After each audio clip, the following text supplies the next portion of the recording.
And we're recording. All right, guys. So today is September 30th, and it's our big day where we're going to be presenting our interim assignments. Just a little review for you. Our world-class outcome that we've been working on this entire semester is to analyze the relationship between multiple causes and effects to formulate a prediction of possible outcomes.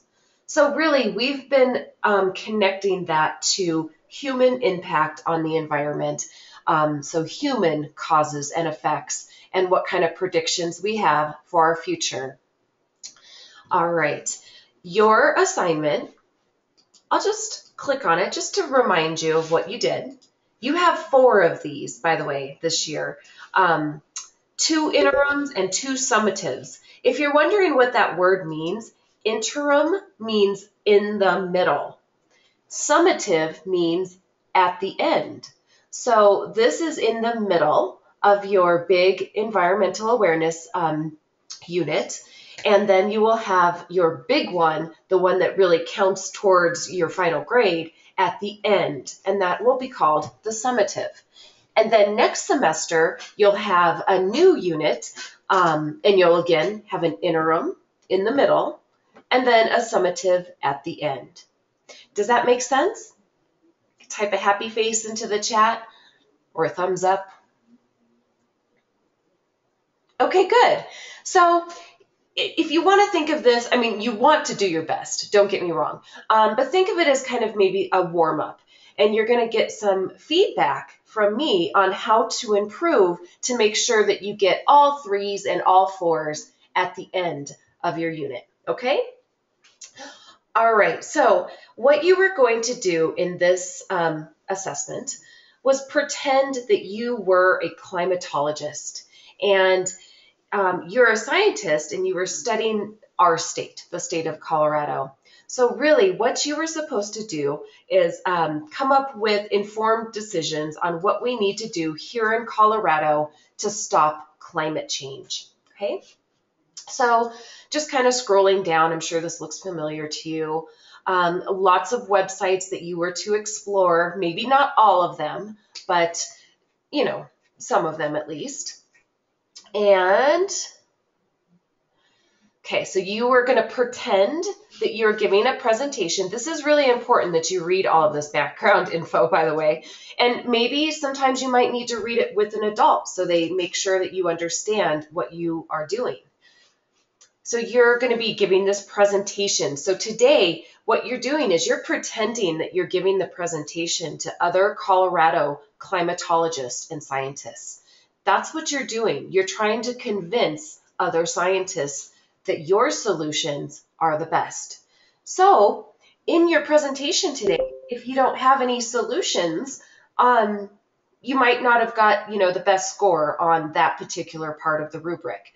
If you don't have any supporting evidence as to why your solutions are the best, there again, those are things that you need to think about. Okay, so anyway, you were to summarize your findings about Colorado's climate. All of you, I'll just tell you that all of you did this. You all summarized your findings very well. A lot of you definitely took it to the next step and talked about the impact on Colorado and what can be done. Causes and effects, what is causing the climate change in Colorado and what effect that will have. And then most of you definitely put your resources in there as well. Okay. This was a 2-part product. Sorry for all the color coding, by the way. This is just something that we have to do as teachers.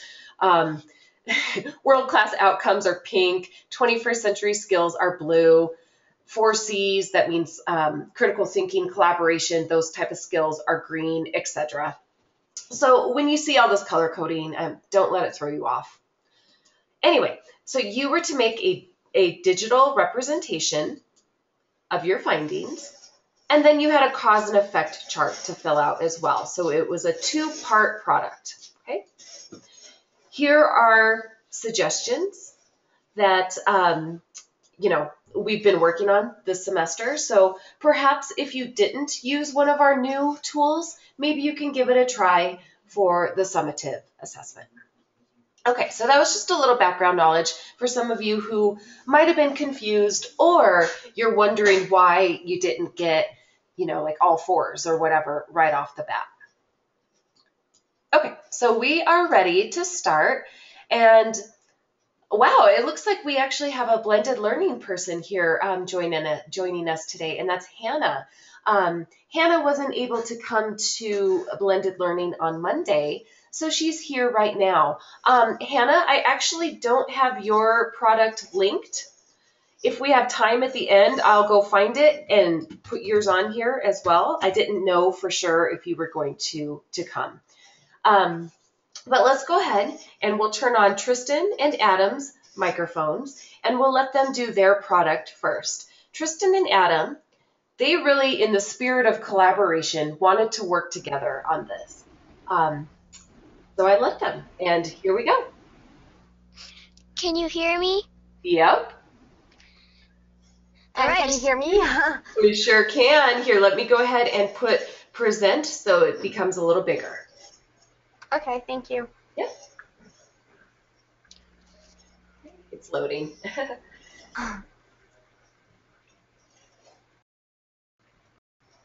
Okay. It's not there yet. Oh, now it is. How climate change affects water supply. By Adam and Tristan. Oh, I'm clicking the next slide. It's just being really slow. I know. Okay, it's being excessively slow. All right, there it goes. I still don't see it. Ah, there we go. Introduction. Climate change and global warming. Oops. We went too far. I sure did. That's what happens when you click a bunch of times. I'm sorry. That's fine. I'll click back to, it's just, it's running so slow. I'm sorry. It might not go as slow if we just do it, here, hold on. Yeah, not do it in present, you mean? Yes, if we don't put it in the present form. I think it's still going to be big enough for everybody. Yeah, it'll be fine. I think it's just the animation in between that makes it take forever. Yeah, because you guys have a ton of, like, really cool pictures. Guys kind of. And it's going. All right. So, everybody, how about those Broncos? Okay, can I now go? It might back you out here in a second. Yep, it's still spinning. Okay. Hold on. Yep, there it goes. Okay, perfect. We're ready. Okay, introduction. Climate change and global warming can affect our water in a huge way. While the total amount of water on the planet does not change due to the water cycle, clean drinking water is precious and we cannot get it back if it is contaminated. We need every drop, and so do plants and animals. Okay. Understanding pressures on water supply. As shown on the pie chart, there are several factors contributing to water shortage. Is population growth, more people needing more water, climate change. Drought and heat require more water. As I'm so sorry, guys, I just got a phone call. Sorry, I just had to log off of it. Sorry. Okay, let me keep going. Sorry. Climate change. Drought and heat require more water as people, plants, and animals get dehydrated. Climate change. More droughts meaning less water supplied through precipitation. Okay. What happens if we lose clean drinking water? If we lose clean water, then we can't grow plants like fruit and veggies. If we can't grow plants, then food animals like pigs, cows, and sheep will die of hunger. Most of all, humans will die of thirst and starvation. Antarctica. Antarctica is a frozen landmass in the major southern latitudes, which is why it is so cold there. It is one of our major sources of water, and the ice layer is around 6,500 feet thick on average. If the ice were to melt, our sea level would rise about 250 feet. This would cause huge destruction, and many parts of the earth would flood. This means that there's less land to live on and to grow food on. Also, the drinkable water from the glaciers would be mixed with salt water, making it not drinkable anymore. And in the picture, you can see the London Tower underwater, and this is what might happen if the ice in Antarctica melted. I like that. See, that's thinking ahead and making those predictions. Good. The water cycle. Climate change can affect the water cycle. More and more glaciers melt and more greenhouse gas is created. This makes the atmosphere heat up and will cause the oceans, lakes, and rivers to evaporate. If more water evaporates, then it will cause more intense storms because the water cycle will be sped up. This does not cause any water loss, although it can hurt important buildings. Okay.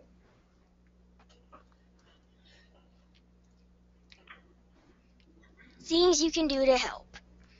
Here's some things we can do against the change in water. Stop wasting water. Example, don't leave the water running while brushing your teeth. Take showers. When you are taking a shower, you don't waste all the gallons of water that you do with a bath. Water your trees. When you water your trees, then your trees will grow. Trees can filter the air and turn bad carbon dioxide into breathable oxygen. Carbon dioxide contributes to global warming. Conclusion. It is important to understand how climate change affects our water supply. This includes the rising sea level, Antarctica, and the water cycle. Luckily, there are many things we can do to stop this problem, like not taking baths. However, we always need to remember that right now we can still make a difference, but if we take too long, it will be too late. All right, and there you can see all of their sources. You guys definitely don't have to read that. All right. Yeah, fantastic job, Tristan and Adam. Thank you. You did a great job. Lots of awesome graphics, lots of really cool charts. You found a lot of very factual information. You didn't talk as much about the direct change on Colorado per se, but that's just something to think about for the next time. So yeah, definitely. I think there are a lot of things that we can improve next time, but there always is, I think. Oh, absolutely. But overall, I'm really proud. Yeah. Okay, let's see. Oh, Sophia is here, so I'm going to unmute Sophia, and I'm going to bring up her presentation. She also did a Google presentation instead of a Glogster or a Piktochart. Again, totally fine. Definitely maybe next time trying to use one of those new tools would be awesome. All right, Sophia, are you ready?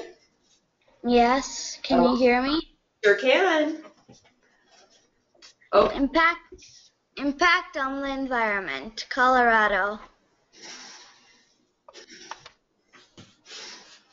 Extreme weather is happening, and it's causing extremely big problems. Global warming increases the chances of even more extreme weather in the future. To tackle this threat, we must cut the carbon pollution from power plants, cars, and trucks, and other sources that fuels global warming. Good. Nice graphic, too. Oh, it's not, sorry. There we go. Okay. Another nice picture. Do you want to explain any of them, or?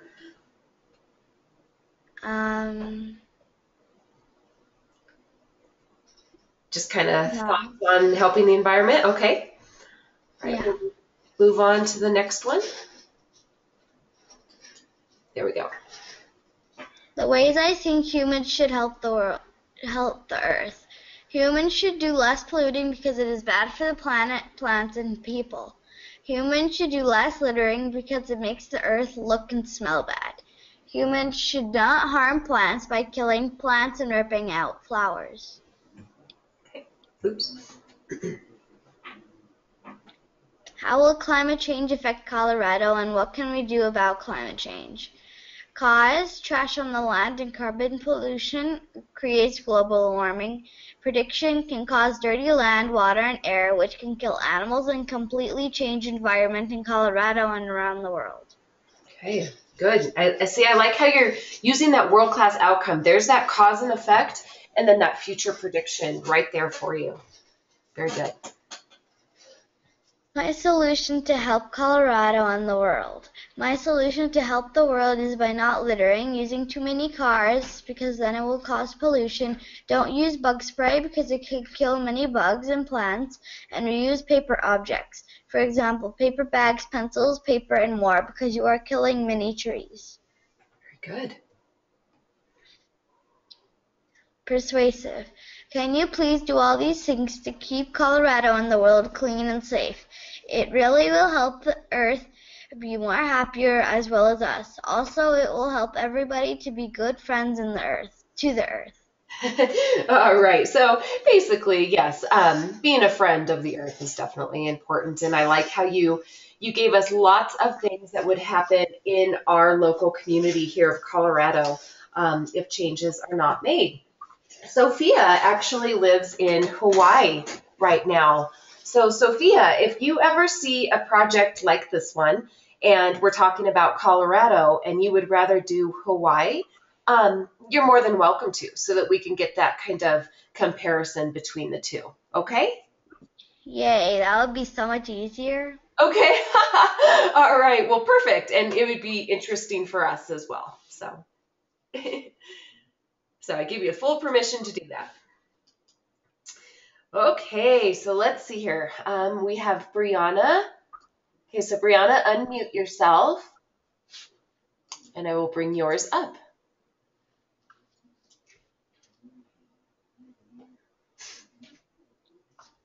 Okay. Oh, yeah, here we go. All right, let me zoom in several times so everybody can see that while you are turning on your microphone. Okay, she wants me to read it because she doesn't like it. But I think you did a great job. I mean, it was a good start for sure. And you had some important information. All right, well, she's being shy, so I'll read it for her. It really depends on the month. It looks like May, July, and June have the most rainfall, but it also depends on the area. So just a little lesson in, perhaps rereading your information before you send it out, just so that, other people are reading for the very first time, and so they might not be knowing what's going on in your head. So you need to use, really good grammar and make it really clear for people so that you get your point across. And yes, Ciara, you could have done yours on Oregon since that's where you're hanging out right now. Anyway, I'm just going to pull out a couple important bits from Brianna's. Let's see. Lots about the glaciers and basically talking about how if the glaciers melt, probably due to global warming, it's definitely going to ruin lives in many ways. Less food, less drinkable water, warmth, and sometimes it will affect like the birds as well as other animals. Okay, climate change can affect Colorado in many ways. Less food, more factories, more poverty, and dreadful ecosystems. So the ecosystem within Colorado would suffer. So Brianna, you have a good start here for sure, but I think maybe, seeing other people's work too can help you, plan ahead for your next one. What do you think? All right. Okay, so let me move on to Ciara, or Sierra. I always say Ciara. I don't know, whatever. Go ahead and turn on your microphone.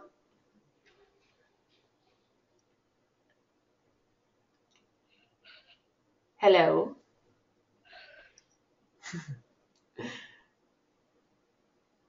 Okay, so Sierra has a bad cold and she would like me to read hers as well. So, same kind of idea here. I think it's really important to see other people's work. That's why we share our assignments, so that you can get new ideas and kind of make a plan for your final project and what kind of score you want to receive on your final project. Um, but here we go. I'll read Sierra's.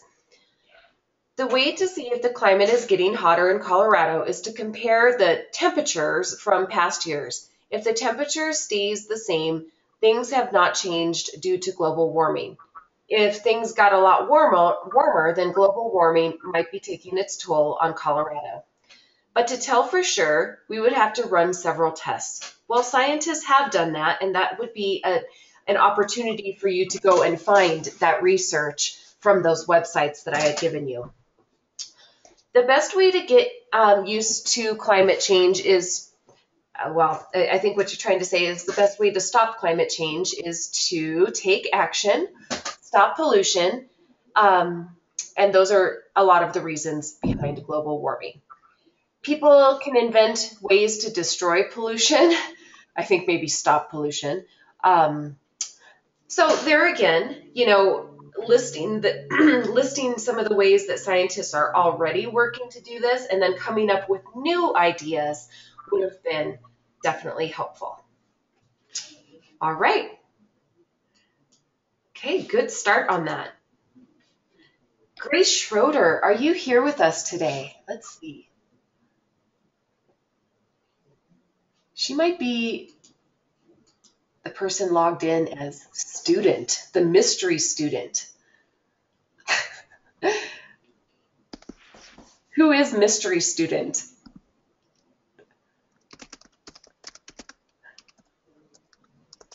I think it's funny. It's Grace Elizabeth, okay? All right, well, we'll go on down the line and we'll go on to Charlie's. Charlie, make sure that your microphone is on. Okay, so your Glogster is loading. Hi. Hi. And I love this. This is all about your local community. Charlie lives in southern Colorado, so he focused on climate change in southern Colorado. So excellent job. Let's hear from Charlie. How climate change is affecting farmers in southern Colorado. San Luis Valley, Colorado is home of farmers. An average altitude of 7,700 feet. This place is the nation's highest agricultural region and one of the top potato producers. Water is the farmer's most important asset. With it, they turn the sunny high desert width between Sangre de Cristo and San Juan mountain ranges into the one of the most irrigated areas of farmland on the planet. The rising cost of goods is causing a push to meet the community's demand for products. And shrinking water supply, which is largely related to climate change, is causing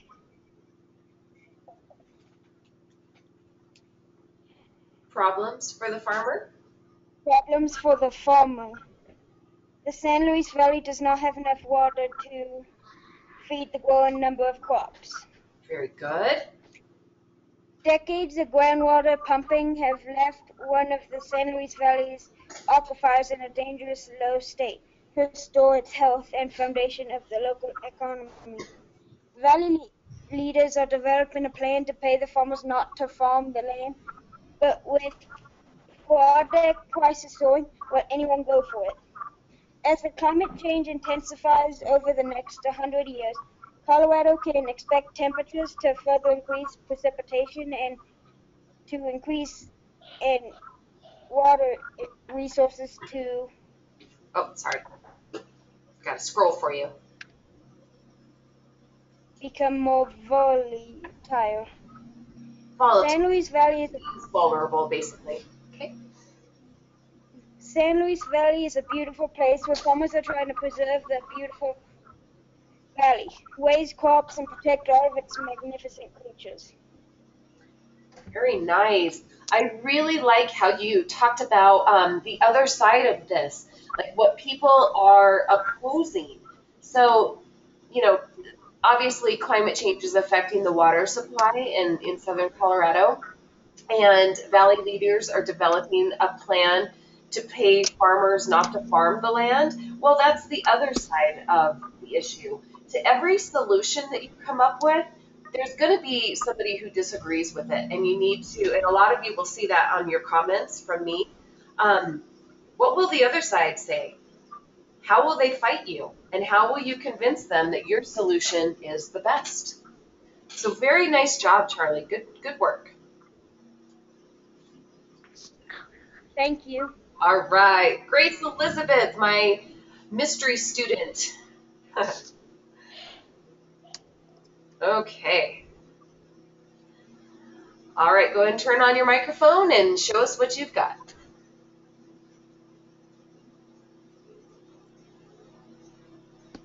Hello? Hello? Can you hear me? I can. Hello? Hello? Okay, can you hear me? Yes. Okay, climate change can affect a lot of our Earth, such as global warming. It can damage many ecosystems, disrupt the food chain, and possibly affect us as well on the cold sides of Earth. The icy glaciers are melting, making it harder for animals such as polar bears to live in. Another thing is that temperatures and waters are rising, so things like coral can die. Though luckily there are lots of otters, which can help a bit since they like sea urchins. So things like sea urchins eat kelp, though otters eat them. And things like other animals are moving in like different kinds of birds in other areas. And other areas that global warming is affecting are also affecting animals that live there because they cannot be used to the kind of climate. Fun fact, global warming or climate change started in 1998. Though luckily other scientists like us are trying to figure out how to fix the problem and get polar bears off the endangered species list and put everything back to normal. One way I think would do well may release more otters into the ocean and maybe help coral also clean all the litter and possibly make a law of no littering. Another thing is capture the birds that are not there and put them back to where they were, and maybe create a little Antarctica. I'll scroll down. There you go. A little Antarctica that like a big frozen biome for the polar bears until hopefully things get better. The reason I think this would work is because some of the polar bears try to create an area as close as possible to where they live so they can stop them from going towards extinction, and ours could help the coral more so that do live can somewhat be protected. And since no littering could be a law, people would listen, and maybe one day everything will be fine. Okay. All right. Good job, Grace Elizabeth. So, you talked a little bit about there at the end, like what scientists are maybe starting to do, but definitely giving actual solutions and then maybe coming up with your own solution would get you a higher score on that rubric, which is something that we will definitely go back to at the end and make sure that everybody knows that that's really what you should do is look at the rubric, ask questions about it if you don't know what I'm talking about on a rubric before you submit your work. But we'll go to that in just a minute. We have Victoria and then Hannah, if she would like to share hers. Okay.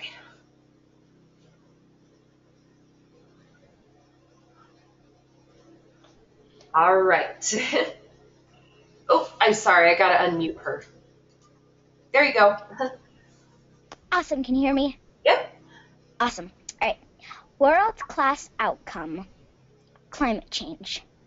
Plants, animals, and ecosystems. Plants. Plants are affected by climate change because with warmer weather, they want to bloom and grow sooner. which can then change the life cycle of the plant or plants. Scroll down.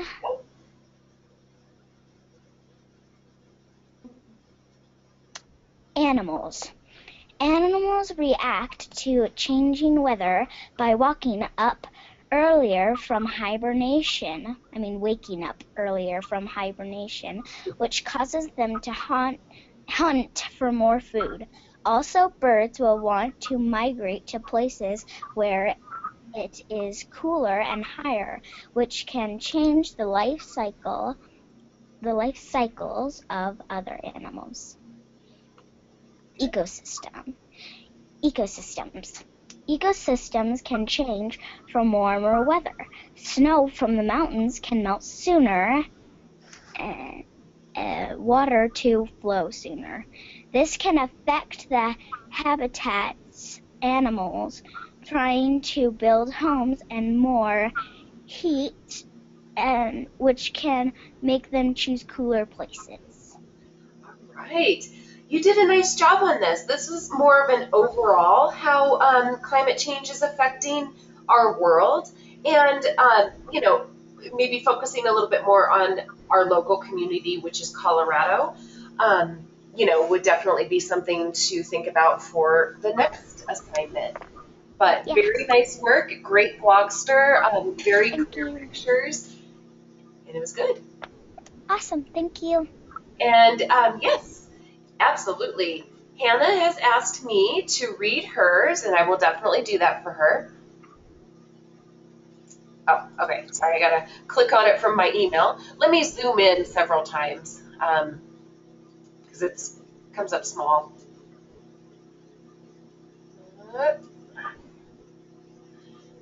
I wonder if I could do this a different way. Let me see, hold on. Because instead of zooming in 500 times,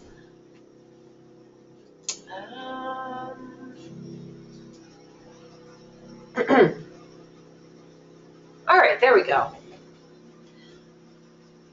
So she actually used Piktochart. So this is a really cool website as well. All right. So here's just one, and this applies to everybody, not just Hannah. I mean, a lot of kids do this. When you make a presentation on a Glogster or a Piktochart, or even in a Google presentation, it's really good to just use only main ideas. Don't type entire paragraphs. It takes up too much room. It kind of gives it more of a cluttered feel. And really, when you're doing a presentation, you should just have bullet points, and then you speak to them. Really, what the bullet points are there are to just kind of remind you of what you were going to say, so that it isn't like you're just kind of reading a paper to people. Okay, but anyway, so climate change. Excuse me. Yeah. I just thought maybe, sorry about that with our presentation, that we didn't really use bullet points. I just wanted to say that maybe next time we could, this is for everyone, but we could use bullet points, and then you could have us make an oral presentation along with it on index cards or something.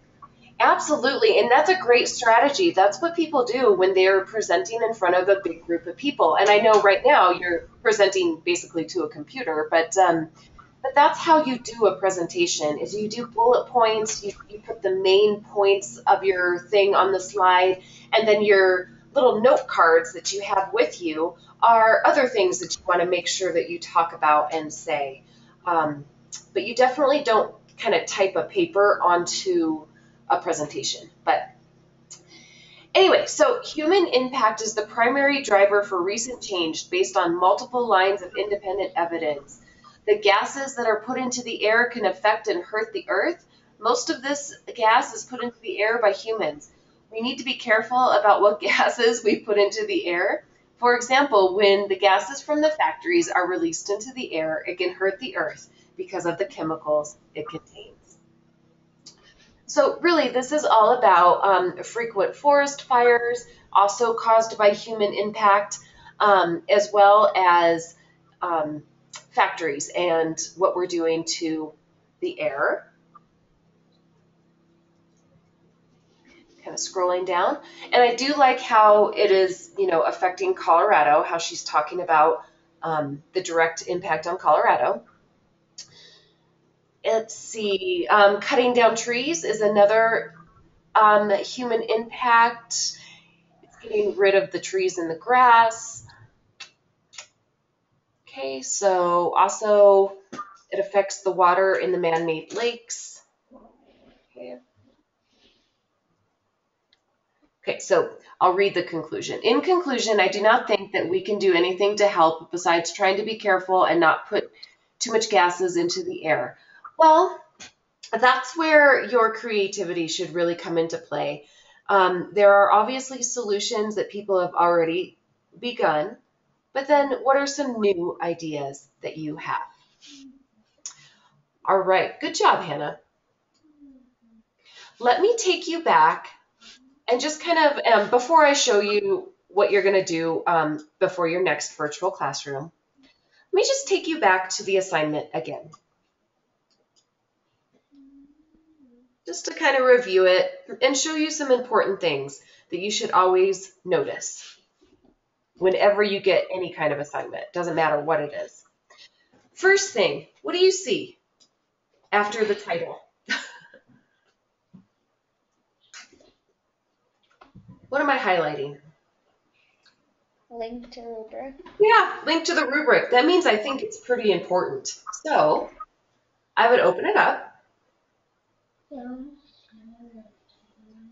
Okay, so that one, unfortunately, sorry, I have the K through 2 rubric linked, but honestly, it's actually the same rubric. Yours just isn't as colorful. So it says the exact same stuff, but sorry. Nevertheless, look at what you're going to be graded on. The things that you're going to be graded on: 21st century skills, problem solving, communication, and your world-class outcome. So if you were, a good student wanting to get the highest score, you don't want a beginning. That's getting a 1. You can see one little star. You don't want a 2. You don't want a 3. Well, 3s are good.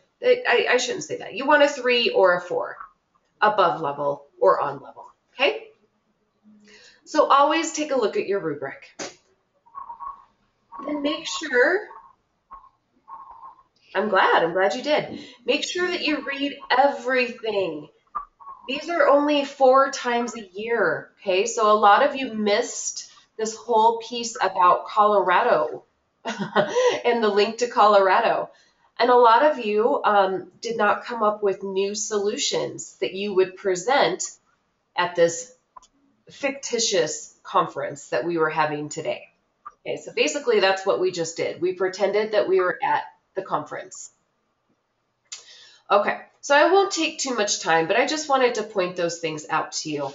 But overall, I think you guys did a great job on your first attempt at it. Let me show you one last thing. I sent a video that Mrs. Bird had made showing you which columns to fill out. But let me just show you again. Okay, sorry, things are really big right now. I'm going to show you a blank one so you don't see anybody else's scores. If it'll load, takes a minute. After you get your scores back from me on your rubric, and like I said, your rubric is not as pretty and color-coded as the other one, but you get the point. You will get something that looks like this. And it will have your name. It will not say student. Here we are. Here's the very first, do you see column B? That's the very first thing that we did, our interim on climate change. You will go in and fill out whatever you got for scores. So maybe you got a 2, and then a 3, and then a 3, and then whatever. Okay? You don't have your scores for the summative assessment yet. That's coming up at the end. Now, here's where this is the really important part, making your plan. What can you do to improve in this area before you do your summative assessment? So on that rubric, I gave you some feedback. So maybe your feedback was not using, you didn't use one of our new tools. So I would say to improve, I will try one of the new tools like Glogster, or simple, right? Okay, so that's all you would have to do is fill out this first column and fourth column. Then at the end of this whole unit, you'll go and fill in your summative scores, and then it'll tell you how much you grew, and then you'll fill out these last two columns. Okay, give me a thumbs up or a happy face if that makes sense. Into the chat. Okay. All right, good. Okay, well, if you are clear, oh, well, let me just show you again. I will send this out, and it's also on your announcements, which I emailed to you this morning. But your assignment for next Wednesday is linked to our agenda. Okay. All right, friends. Victoria, just hang out for a couple minutes, and everybody else, you are free to go.